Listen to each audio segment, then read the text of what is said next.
বয়স হয়েছে 65, প্রায় 70-এর কাছাকাছি, এখনও প্রবাসে কাজ করে যাচ্ছে শুধু ফ্যামিলির জন্য।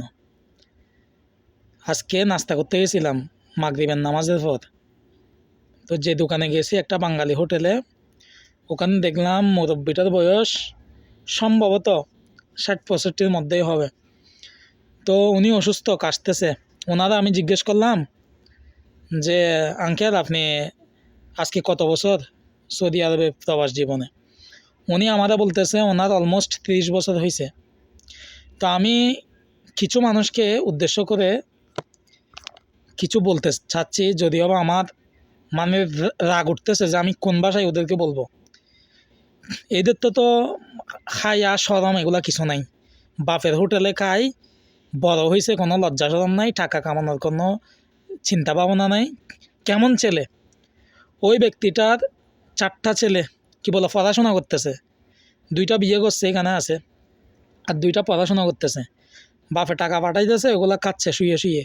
আরে বেটা, তুই তোর বাবারে খাওয়াবি কখন? ওই ব্যক্তিটি বৃদ্ধ মানুষ, আজকে 65 বছরের মধ্যে উনি যদি 30টা বছর এখানেই কাটাই দেয়, তাহলে উনি আর বাঁচবে কয়দিন? আর ওনার ছেলেরা ওইখানে ঘুরতেছে, টটো কোম্পানির ম্যানেজার। মানে বাবা মাকে যে খাওয়াবে, টাকা ইনকাম করে ওনাদের জন্য কিছু করবে, এই ধান্দায় ফিকির তাদের মধ্যে নাই। তো এগুলার তো হায়া শরম নাই, এগুলার কি বলবেন? ওরা না, এরকম অনেকে আছে। একজনকে এমনি আজকে বাস্তবতা দেখলাম, তো ওনাকে নিয়ে আমি সবাইকে উদ্দেশ্য করে বলতেছি, বাবা কি জিনিস, মা কি জিনিস, বেটা তুই মরলে বুঝবি। তোর মা বাবাকে একজন মরলে তারপর তুই বুঝবি। ভালো একটা খাবার দেখলে তুই গিয়ে ওখানে হোটেলে খেয়ে নিস। মানে ইচ্ছে করে না মা বাবার জন্য নিয়ে যায়, একসাথে বসে ফ্যামিলিতে খাই, এটা ইচ্ছে করে না। মেয়ে একটা জোটাই ট ট ট ট এদিক থেকে এদিক, কখনো পার্কে চলে যাস, কখনো এদিকে সেদিকে, টাকা উল্টাপাল্টা জায়গায় টাকা খরচ করে। অনেকেই আছে, সবার কথা বলতেছি না, কিন্তু মা বাবাকে সেবা করার মতো সময় তাদের নাই। কিন্তু একদিন বুঝবে, যেদিন মারা যাবে, যখন বাবা মারা যাবে, বিশেষ করে তখন বুঝবে। যখন মাথার উপর থেকে ছাদটা নাই হয়ে যাবে, তখন বুঝবে দুনিয়াদারি কোথায় আছে। যখন এদিক থেকে এক লাথি খাবে, ওই দিক থেকে এক লাথি খাবে, তারপরে মানুষ ঠকাবে, দুনিয়াদারি বুঝবে না, টাকা কি জিনিস বুঝবে না, ক্ষুধা কি জিনিস বুঝবে না, দারিদ্রতা কি জিনিস বুঝবে না। বাবা থাকা অবস্থায় যে অসচেতন ছিল, সেটা মাথার মধ্যে নাই এখন, সেটা বুঝবে তখনই, যখন বাবা মারা যাবে। আপনি আপনার মায়ের যখন ভালো খাবার খাওয়ার বয়স আছে, আপনার বাবার যখন ভালো খাওয়ার জন্য দাঁতগুলো আছে, তখন আপনি খাওয়াচ্ছেন না আপনার মা বাবাকে। ইভেন অনেকে আছে চাকরি করে, চাকরির বেতন কত সেটাও মা বাবার সাথে শেয়ার করে না। ভালো একটা খাবার দেখলে এটা নিজে খাই ফেলে, হোটেলের মধ্যে ঢুকে, অথবা টালফ্রেন্ড জোটাইলে এগুলাতে নিয়ে খায়, নয়তো বন্ধু বান্ধব নিয়ে ঘোরাফেরা, এভাবেই টাকা খরচ করতেছে। কিন্তু কোনোদিন বলে নাই যে বাবার জন্য একটা পাঞ্জাবি কিনে আনছি, বাবা এটা আপনার জন্য। বা মাকে বলে নাই যে মা আজকে আপনার জন্য একটা শাড়ি কিনে আনছি, এটা আপনার জন্য। বা কখনো মানে খুশি হয়ে যে জড়িয়ে ধরবে, এরকমও কোনোদিন হয়েছে কিনা সন্দেহ আছে বর্তমান প্রজন্মের কিছু মানে ফালতু পোলাপাইনদের। তো এখনো সময় আছে, যাদের মা বাবা বেঁচে আছে, ভাই একটু সেন্স নিয়ে চলেন। ফিরে আসতেছি ওই কথাই, তাকেই যে উদ্দেশ্য করে বলতেছি। হয়তোবা জানি না, 2 দিন আগে একজন বাঙালি মারা গেছে এখানে, ওনার বয়স ছিল 60 বছর। আমার চোখ দিয়ে পানি আসছে ওনার মৃত্যুটা দেখে। উনিও অলমোস্ট প্রায় 20 বছর এখানে সৌদি আরবে কাটাই দিয়েছে, শুধু ফ্যামিলিকে ভালো রাখার জন্য। আরে ভাই, বিয়ে করার পর তোমাদেরকে জন্ম দিয়ে প্রবাসে চলে আসছে তোমাদেরকে ভালো রাখার জন্য। এখন তোমরা বড় হয়েছো, টাকা পয়সা ইনকাম করার পরেও বাবাকে বলতেছে না যে বাবা বাংলাদেশে চলে আসেন, আপনার আর টাকা কামাইতে হবে না, আপনি রেস্ট নেন, আপনি আমার মায়ের সাথে বসে সময় কাটান, এগুলা বলতেছেন না। আপনি বলতেছেন না আমার বাবা সৌদি আরবে টাকা কামাক, কোনো সমস্যা নাই। তো এগুলো জীবন না ভাই। একদিন বাবা দেখবেন যে একদিন বাবা এখানে সৌদি আরবে মরে পড়ে আছে, বা মিডল ইস্টের যে কোনো জায়গায় প্রবাসে, সেদিন আর বাবাকে দেখার সুযোগ হবে না। কারণ আপনার থেকে তো এই দাম দেয় নাই, বাবা মরলেও কি না মরলেও কি, ভালো তো একটা টাকা ইনকাম করে তো খাওয়াইতে পারেন নাই, বাবার উপর দিয়ে খেয়ে গেছেন।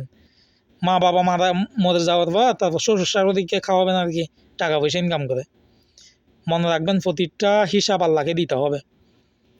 আপনি বড় হয়েছেন, 20 বছর হয়েছে, মানে এনাফ আপনি টাকা কামানোর জন্য। টাকা কামান, মা বাবাকে বলেন আপনারা আর টাকা কামাতে হবে না, বাবাকে বলেন আপনি বসে, আপনি এখন রেস্ট নেন, এখন সময় হচ্ছে রেস্ট নেন, এখন টাকা আমি কামাবো, আপনারা ভালো থাকেন।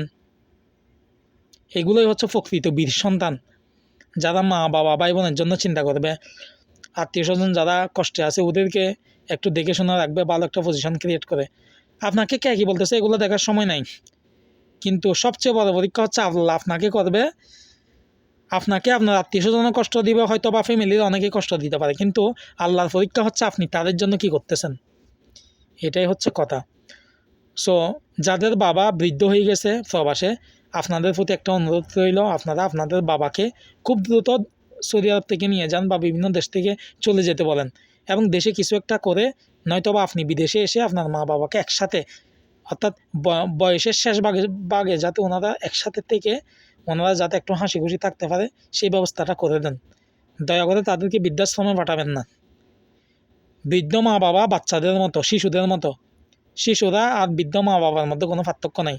সো ডেফিনেটলি যেসব ভাই দাদা আমার ভিডিওটা দেখবেন, আপনাদের প্রতি আমার একটাই অনুরোধ, আন্তরিকভাবে আপনারা মা বাবা বেঁচে থাকা অবস্থায় ওনাদেরকে সেবা করুন, কিন্তু যেদিন মারা যাবে সেদিন বুঝতে পারবেন। কারণ আপনি জানেন না আল্লাহ বাবাকে কোথায় রেখেছে, মাকে কোথায় রেখেছে। মায়ের পায়ের নিচে সন্তানের বেহেশত, আবার আপনার বাবার পায়ের নিচে আপনার মায়ের বেহেশত, মাথায় রাখবেন। একজন বাবা তার ছেলেকে মেরে ফেললেও সেটা হিসাব পাবে না, কিন্তু একটা ছেলে যদি তার বাবাকে মেরে ফেলে, তখন ওই ছেলের জন্য জানাজা পড়তে পর্যন্ত নিষেধ করা হয়েছে। তো আমি জানি অনেকের এই ভিডিওটা খারাপ লাগলে কিছু করার নাই, বাস্তবতা মেনে নিতে হবে, যেটা সত্য সেটাই বললাম। সবাই ভালো থাকবেন, মা বাবাকে সেবা করেন বেঁচে থাকা অবস্থায়। আর বৃদ্ধ হয়ে যাওয়ার পর মা বাবাকে খাওয়ানো আর আবর্জনা স্তূপে ফেলে দেওয়া সেম কথা। মা বাবা বয়স হওয়ার আগে মা বাবাকে ভালো খাবার খাওয়ান, ঘুরতে নিয়ে যান, হাসি খুশি রাখেন। এটাই একজন প্রকৃত ইমানদার ছেলের প্রকৃত বৈশিষ্ট্য। সবাই ভালো থাকবেন, সুস্থ থাকবেন। আসসালামু আলাইকুম।